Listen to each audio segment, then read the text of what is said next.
a world full of fidget spinners and knickknacks, one man fights to bring practical 3D printing to the forefront.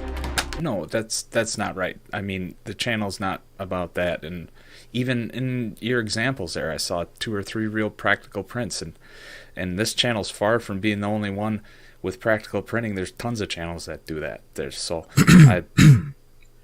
I'm so sorry. Continue. It began as a simple design. It was supposed to be a simple project. Let's place that in here. And that's what it turned out to be.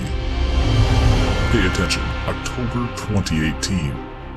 Absolutely nothing will change.